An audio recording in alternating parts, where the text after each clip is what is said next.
V R Anoop, ഇപ്പോൾ നിങ്ങൾ ഈ ജന്തർ മന്ദറിന് മുന്നിലെ പ്രതിഷേധവുമായി ബന്ധപ്പെട്ട് വലിയ വാദങ്ങൾ ഉയർത്തുമ്പോൾ ജാർഖണ്ഡിൽ എന്താണ് സംഭവിക്കുന്നതെന്ന തിരിച്ചുള്ള ചോദ്യം എന്ന് NDA MP-മാർ പുറത്തുവെച്ച പ്രിയങ്കയോട് തട്ടിക്കയറുന്നുണ്ടായിരുന്നു. അവിടേക്ക് പോയില്ലേ എന്ന്, അവിടേക്ക് പോകാത്തത് എന്താണ് എന്ന്. പക്ഷേ കോൺഗ്രസ് അവിടെ ഭരണമുന്നണിയിൽ പെട്ടതാണ് എങ്കിലും കോൺഗ്രസ് അക്കാര്യത്തിൽ സമരക്കാർക്കൊപ്പമുണ്ട് എന്നുള്ള പ്രഖ്യാപനം നടത്തിയിട്ടുണ്ട്. പക്ഷേ ആ ഒരു പ്രഖ്യാപനവും പ്രതികരണവും മതിയോ? അവിടെയും പ്രതിഷേധം ശക്തമാണ്. അവിടെ PSC ചെയർമാൻ രാജിവെച്ചിട്ടുണ്ട്. തീർച്ചയായും അതിലേക്ക് ഞാൻ വരാൻ സ്മൃതി. അതിനു മുൻപ് ജർമ്മനിയിൽ ഹിറ്റ്ലറെ കുറിച്ച് പറയുന്ന പൊതുവായൊരു കാര്യം, ഹിറ്റ്ലർ പാർലമെന്ററി ജനാധിപത്യ ക്രമത്തിൽ ഇലക്ഷനിലൂടെ അധികാരത്തിൽ വന്നു. പക്ഷെ പിന്നീട് അവിടെ ഇലക്ഷൻ ഉണ്ടായിട്ടില്ല, പാർലമെന്റ് ഉണ്ടായിട്ടില്ല. ഇവിടെ സത്യത്തിൽ എങ്ങനെയാണ് ഇവിടുത്തെ സുതാര്യമായൊരു ഇലക്ഷൻ അട്ടിമറിക്കാനുള്ള പരിശ്രമങ്ങൾ നടന്നത് എന്നതിനെ കുറിച്ച് ഞാൻ വിശദീകരിക്കേണ്ടതില്ലല്ലോ. പാർലമെന്റിനോടുള്ള സ്ഥായിയായ പുച്ഛം എന്ന് പറയുന്നത് സംഘപരിവാർ ഭരണകൂടത്തെ സംബന്ധിച്ചൊരു പുതിയ കാര്യമല്ലെന്നേ. ലോകത്തെ എല്ലാ ഫാസിസ്റ്റുകളും പൊതുവായി പങ്കുവയ്ക്കുന്ന ചില സ്വഭാവ സവിശേഷതകളിൽ ഒന്ന് മാത്രമാണ്.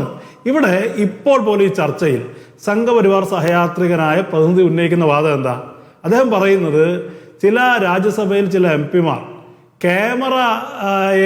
ക്യാമറ അവരെ കാണിക്കുന്നില്ല എന്ന് പറഞ്ഞു എന്നുള്ളതാണ്. അത് വളരെ പ്രധാനമല്ലേ? ക്യാമറ അവരെ കാണിക്കുന്നില്ല എന്ന് പറയുന്നത് ക്യാമറയിൽ അവരെ കാണിച്ച് സ്വയം ആത്മഹത്യ കൊള്ളുന്നതിനല്ല, മറിച്ച് അവരുടെ ശബ്ദം രാജ്യത്ത് കേൾപ്പിക്കാൻ മാധ്യമങ്ങളിലൂടെ അത് കേൾക്കപ്പെടണം എന്നുള്ള നിർബന്ധ ബുദ്ധി ഉള്ളത് കൊണ്ടാണ്.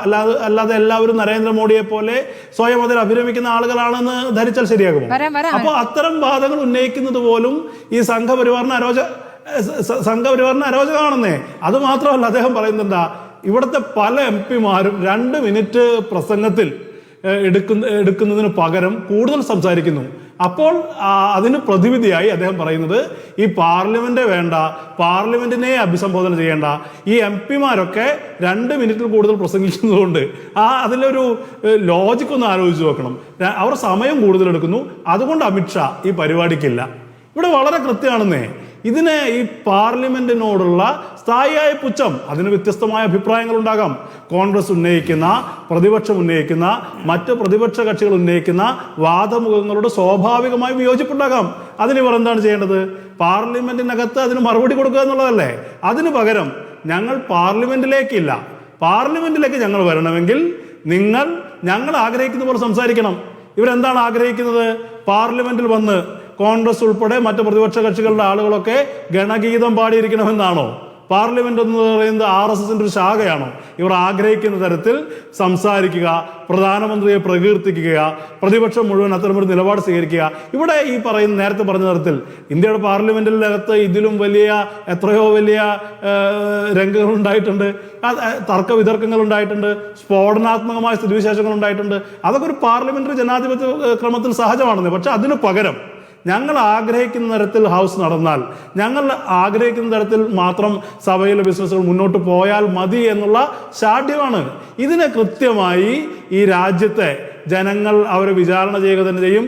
റാംജി റാവു സ്പീക്കിംഗ് എന്ന് പറഞ്ഞ സിനിമയിൽ മാമുക്കോയ പറയുന്നുണ്ട്, ഇറങ്ങി വാടാ തുരപ്പ എന്ന് പറയുന്നത് പോലെ ഈ രാജ്യത്തെ ജനങ്ങൾ അമിത്ഷായോട് മോഡിയോട് പറഞ്ഞുകൊണ്ടിരിക്കുക, നിങ്ങൾ ഇറങ്ങി വാ, പാർലമെന്റിലേക്ക് വാ. അതിൽ കൂടുതൽ ഇവിടെ പ്രതിപക്ഷം മാത്രമല്ല, ഒരു കക്ഷി രാഷ്ട്രീയത്തിലോ പോലും ഇല്ലാത്ത ഈ രാജ്യത്തെ ഇത്ര സ്ഥിതിഗതികളെ നിരീക്ഷിക്കുന്ന അരാഷ്ട്രീയവാദികൾ എന്ന് നിങ്ങൾ കരുതപ്പെടുന്ന ഇടന്നല്ല ഈ ജൻസി പ്രക്ഷോഭമൊക്കെ ഉണ്ടായത്.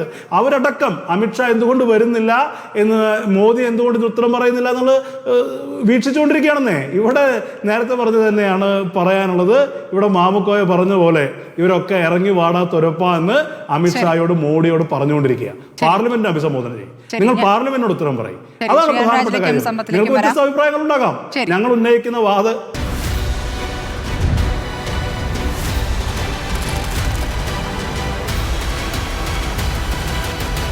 ഡിബേറ്റ് വിത്ത് സ്മൃതി പരുത്തിക്കാട്.